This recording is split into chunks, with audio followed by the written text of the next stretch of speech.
சிவபெருமானுக்கு உரிய மிகவும் விசேஷமான நாட்கள் ஒன்றாக திகழ்வதுதான் மகா சிவராத்திரி.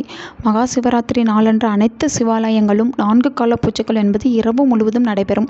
அதில் பலரும் கலந்து கொண்டு சிவபெருமானை வழிபாடு செய்யும் வழக்கமும் வைத்திருப்பார்கள். அப்படிப்பட்ட நாளில் நாம் சிவபெருமானுக்கு எந்த பொருட்களை வாங்கி தந்தால் என்ன பலன் என்பதை பற்றி தான் இந்த வீடியோவில் நாம் பார்க்க போகிறோம்.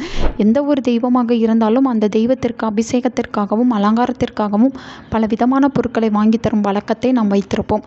அப்படி வாங்கி தருவதன் மூலம் ஒவ்வொரு பொருளுக்கும் ஒவ்வொரு விதமான பலனையும் நம்மால் பெற முடியும்.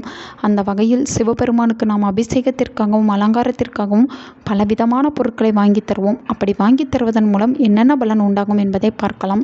சிவபெருமானுக்கு அபிஷேகம் செய்வதற்காக வாங்கி தரக்கூடிய எந்த பொருளாக இருந்தாலும் நம்முடைய ஆன்மா தூய்மை அடையும் என்பது ஐதீகம்.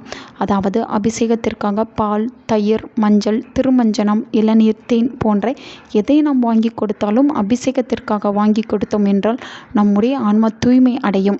அதேபோல் சிவபெருமானின் அலங்காரத்திற்காக விபூதி, குங்குமம், சந்தனம், மஞ்சள் வாங்கி தருவதன் மூலம் நமக்கு நல்ல குணமும் பண்பும் வளரும். சிவபெருமானுக்கு கண்டிப்பான முறையில் நெய்வேத்தியம் என்பதை செய்வார்கள். அந்த நெய்வேத்தியத்திற்கு தேவையான பொருட்களை நாம் வாங்கி கொடுத்தாலோ அல்லது நெய்வேத்தியம் வைப்பதற்குரிய பிரசாதத்தை செய்து கொடுத்தாலோ நம்முடைய ஆயுள் அதிகரிக்கும், ஆரோக்கியம் மேம்படும். மேலும் நாம் எதை விரும்புகிறோமோ அது நமக்கு கிடைக்கும். சிவபெருமானுக்கு தீபம் ஏற்றி வழிபடுவதன் மூலம் நம்முடைய வறுமை நீங்கும், செல்வ கடாட்சம் உண்டாகும். தீபம் ஒற்றை எண்ணிக்கையில் தங்களால் இயன்ற எத்தனை தீபங்களை வேண்டுமென்றாலும் ஏற்றலாம்.